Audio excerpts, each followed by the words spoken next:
شروع اللہ کے نام سے جو بڑا مہربان نہایت رحم والا ہے۔ جو چیز آسمانوں میں ہے اور جو چیز زمین میں ہے سب خدا کی تسبیح کرتی ہے، اسی کی سچی بادشاہی ہے اور اسی کی تعریف لامتناہی ہے اور وہ ہر چیز پر قادر ہے۔ وہی تو ہے جس نے تم کو پیدا کیا، پھر کوئی تم میں کافر ہے اور کوئی مومن، اور جو کچھ تم کرتے ہو خدا اس کو دیکھتا ہے۔ اسی نے آسمانوں اور زمین کو مبنی بر حکمت پیدا کیا، اور اسی نے تمہاری صورتیں بنائیں اور صورتیں بھی پاکیزہ بنائیں، اور اسی کی طرف تمہیں لوٹ کر جانا ہے۔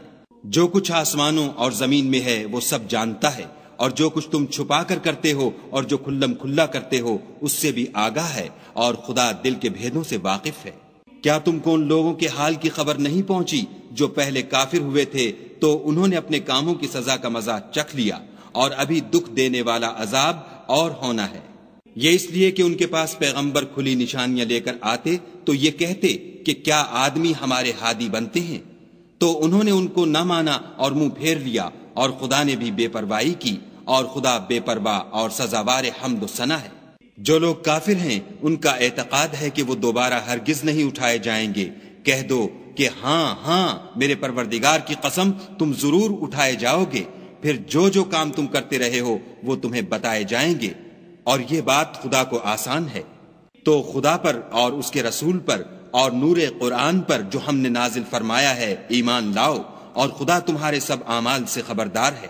جس دن وہ تم کو اکٹھا ہونے یعنی قیامت کے دن اکٹھا کرے گا وہ نقصان اٹھانے کا دن ہے، اور جو شخص خدا پر ایمان لائے اور نیک عمل کرے وہ اس سے اس کی برائیاں دور کر دے گا، اور باغ بہشت میں جن کے نیچے نہریں بہ رہی ہیں داخل کرے گا، ہمیشہ ان میں رہیں گے۔ یہ بڑی کامیابی ہے۔ اور جنہوں نے کفر کیا اور ہماری آیتوں کو جھٹلایا وہی اہل دوزخ ہیں، ہمیشہ اس میں رہیں گے، اور وہ بری جگہ ہے۔ کوئی مصیبت نازل نہیں ہوتی مگر خدا کے حکم سے، اور جو شخص خدا پر ایمان لاتا ہے وہ اس کے دل کو ہدایت دیتا ہے، اور خدا ہر چیز سے باخبر ہے۔ اور خدا کی اطاعت کرو اور اس کے رسول کی اطاعت کرو۔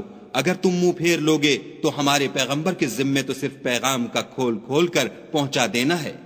خدا جو معبود برحق ہے اس کے سوا کوئی عبادت کے لائق نہیں، تو مومنوں کو چاہیے کہ خدا ہی پر بھروسہ رکھیں۔ مومنوں، تمہاری عورتوں اور اولاد میں سے بعض تمہارے دشمن بھی ہیں، سو ان سے بچتے رہو، اور اگر معاف کر دو اور درگزر کرو اور بخش دو تو خدا بھی بخشنے والا مہربان ہے۔ تمہارا مال اور تمہاری اولاد تو آزمائش ہے، اور خدا کے ہاں بڑا اجر ہے۔